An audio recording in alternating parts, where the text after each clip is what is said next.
반갑습니다. 붓다의 복과 지혜입니다. 몸으로 지운 죄는 마음으로부터 생겼다라는 주제로 여러분을 환영합니다. 오늘은 불교의 깊은 가르침을 바탕으로 몸과 마음의 상호관계, 죄와 깨달음의 연관성, 그리고 마음의 정화와 올바른 행동에 대해 함께 살펴보는 시간을 가지려고 합니다. 불교는 수많은 삶의 고통과 깊은 깨달음을 통해 인간이 어떻게 삶을 이해하고 살아가야 하는지에 대한 가르침을 제공합니다. 오늘의 주제는 몸으로 지운 죄와 마음의 관계에 초점을 맞춰 불교의 지혜를 통해 우리의 일상에서 깊은 의미를 찾아보고자 합니다. 함께 고찰하고 깨달음의 문을 열어나가는 이 시간이 여러분에게 영감을 주길 바랍니다. 자, 그럼 우리 함께 알찬 시간을 가져볼까요? 한 번에 죄를 지우고 깨닫게 된 흥미로운 불교의 일화 중 하나는 앙금마라와의 대화입니다. 옛날 옛적 한 스님이 수행자로 살고 있었습니다. 어느 날 그는 교단을 떠나 숲속으로 들어가 명상에 몰두하고 있었습니다. 그런데 그날 앙금말 악마가 나타나 스님을 유혹하려 했습니다. 앙금마라는 스님에게 다양한 유혹을 시도했지만 스님은 그 모든 유혹을 버리고 명상에 집중했습니다. 앙금마라는 한 가지 마지막 유혹을 시도했습니다. 그는 스님에게 너는 내게 이길 수 없어. 내가 너의 과거 죄를 알고 있어라고 말했습니다. 스님은 마음을 평정히 가지고 당당하게 대답했습니다. 나는 이미 과거의 죄를 깨달았고 더 이상 그에게 묶여 있지 않아. 지금 이 순간에 집중하는 것이 중요해. 앙금마라는 이에 충격을 받아서 사라졌습니다. 첫 번째로, 어느 날 수련 도중 부처님의 제자 중 한 명이 나무 아래에서 명상을 하고 있었습니다. 그때 무서운 동물이 나타나 제자를 위협했습니다. 제자는 순간적으로 겁에 질렸고 그에게 달려오는 동물을 피하기 위해 몸을 움켜쥐었습니다. 하지만 부처님이 이를 지켜보고 계셨습니다. 부처님은 제자에게 다가가며 물었습니다. 내가 동물을 보고 겁을 먹은 순간 어떤 생각이 마음에 떠올랐느냐? 제자가 대답했습니다. 제 마음에서는 두려움과 생존의 본능이 뒤섞여 떠올랐습니다. 부처님은 미소를 지으며 가르쳐 주셨습니다. 바로 그것이 몸과 마음의 상호작용이다. 몸이 두려움을 느끼고 반응하면 마음도 그에 따라 움켜쥐게 되고 마음이 특정한 감정을 떠올리면 몸도 그에 맞추어 반응한다. 이것이 몸과 마음의 조화된 상태가 아닌 상황이다. 몸이 움직일 때 마음도 함께 움직이고 마음이 움직일 때 몸도 함께 움직인다. 두려움이 몸에 스며들면 마음도 함께 떨린다. 마음의 고요함이 몸의 평온을 만든다. 몸과 마음이 하나인 순간 모든 것이 조화를 이룬다. 마음의 투명함이 몸의 건강을 만든다. 자신의 몸을 이해하면 마음의 진정한 본성을 찾을 수 있다. 마음의 풍요로움이 몸의 건강을 기르는 비밀이다. 불안한 몸은 평화로운 마음을 만들기 어렵다. 마음이 자유로워질 때 몸도 그에 따라 가볍게 느껴진다. 몸과 마음을 존중하면 세상도 우리를 존중할 것이다. 마음의 깊은 통찰이 몸의 건강을 지킨다. 마음의 향기가 몸을 빛나게 한다. 두 번째로, 옛날 어느 마을에 스님이 살고 있었습니다. 어느 날 그 마을에 두 소년이 싸우고 있었습니다. 스님은 그들을 불러 모아 함께 앉게 하고 말했습니다. 너희가 왜 싸우고 있나요? 한 소년이 대답했습니다. 그냥 심심해서 아무 이유 없이 싸우고 싶었어요. 스님은 미소를 지으면서 말했습니다. 그렇군요. 이런 행동은 마음의 불안과 고통을 초래할 뿐입니다. 살아가면서 그런 행동을 하면 마음이 힘들어집니다. 이것이 바로 불교에서 얘기하는 죄입니다. 소년들은 의아해하며 스님에게 물었습니다. 그렇다면 죄를 어떻게 극복할 수 있나요? 스님은 다음과 같이 가르쳐 주었습니다. 먼저 자기 자신을 깊이 이해해야 합니다. 왜 그런 행동을 하는지, 그 행동이 마음에 미치는 영향은 무엇인지를 자세히 살펴보세요. 이런 깊은 깨달음을 통해 죄를 극복하고 옳은 행동으로 나아갈 수 있습니다. 죄는 마음에서 비롯되며 깨달음은 그 마음을 씻어낸다. 자기를 깊이 이해하는 것은 죄를 극복하는 첫걸음이다. 마음의 투명함이 죄의 어둠을 밝힌다. 깨달음은 죄의 진단서이자 치유제이다.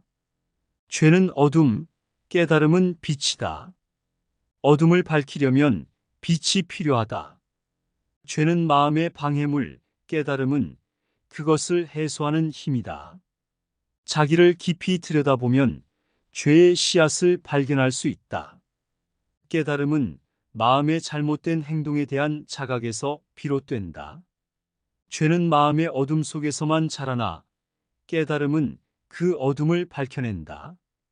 자기를 이해하면 죄에 대한 이해도 높아진다. 마음의 깨달음은 죄의 고리에서 우리를 해방시킨다.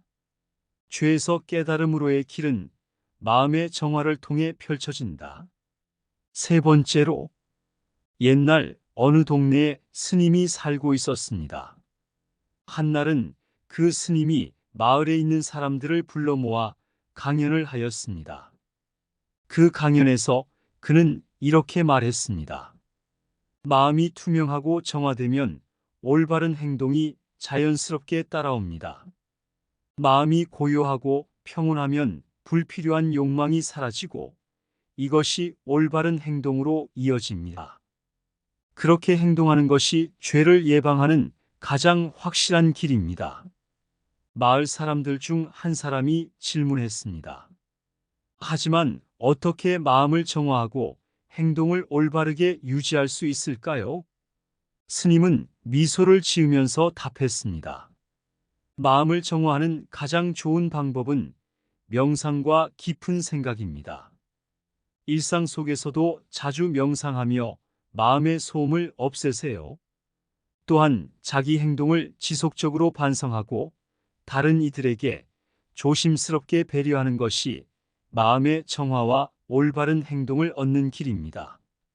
마음을 정화하는 자는 죄로부터 멀리 떨어진다. 명상은 마음의 정화, 올바른 행동은 그 정화된 마음에서 피어난다. 올바른 행동은 마음의 순수함에서 비롯된다. 마음의 고요함은 죄로부터 자유롭게 하는 열쇠이다.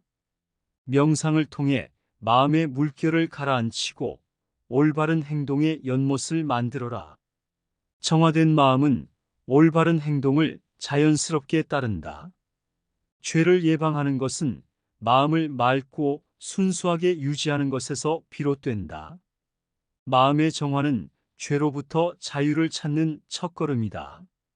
명상은 마음의 독을 제거하고 올바른 행동의 씨앗을 심는다. 올바른 행동은 마음의 깨달음에서 나온다. 마음을 정화하면 올바른 행동이 따라오며 죄를 피할 수 있다.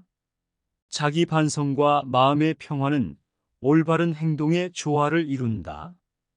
옛날 옛적 부처님이 어느 날 마을을 향해 여행을 떠났습니다. 그동안 그는 사람들과 대화하며 그들의 고통과 어려움을 듣고 불교의 가르침을 전했습니다.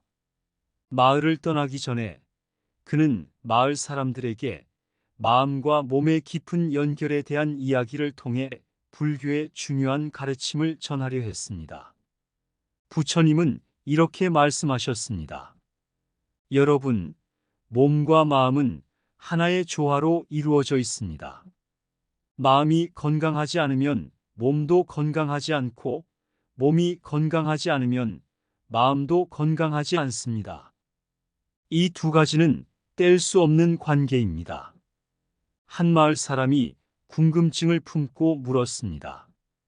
부처님, 그렇다면 몸으로 지은 죄는 어떻게 마음과 연결되어 있는 거죠? 부처님은 살갑게 미소를 지으며 답했습니다. 좋은 질문이군요. 몸으로 지은 죄는 종종 마음의 흐름과 연결되어 있습니다. 예를 들어, 불안한 마음이 몸으로 표현될 때 우리는 종종 다양한 방식으로 행동합니다. 마음의 불안은 몸으로 흐르며 죄로 이어질 수 있습니다. 여기 세상은 우리 마음의 공간, 맑고 푸른 호수처럼 맑음이 넘쳐나네. 그 호수 속에 숨겨진 비밀을 찾아가며 부처님은 우리에게 가르침을 전하셨네. 부처님의 말씀에 귀 기울이자. 몸과 마음은 하나라는 진리를 듣자. 몸으로 지은 죄, 마음에서 피어나는 꽃. 그 꽃은 어떤 씨앗에서 피어났나? 우리 마음은 투명한 거울 같아 모든 행동이 그 속에서 비춰진다. 부처님의 눈은 깊고 넓은 수평선, 우리 마음을 비추며 진리를 알려주네. 마음의 샘에 어떤 물이 흘러가나 그 물이 몸으로 향하면 죄의 강을 건너나. 깨끗한 물이면 몸도 건강하겠지만 얼룩진 물이면 몸은 병들게 되리라. 부처님의 말씀을 따라가자. 명상의 정원에서 마음을 정돈하자. 몸으로 지은 죄 마음으로 씻어내고 깨끗한 마음으로 세상에 피어나자. 몸과 마음은 하나의 노래, 부처님의 가르침이 그 노래의 가사. 죄에서 벗어나 깨닫고 깨닫다. 부처님의 가르침이 우리의 길이다. 이상 붓다의 복과 지혜입니다. 오늘도 복지 구족한 날 되세요. 구독과 좋아요는 붓다의 복과 지혜를 펴는데 큰 힘이 됩니다.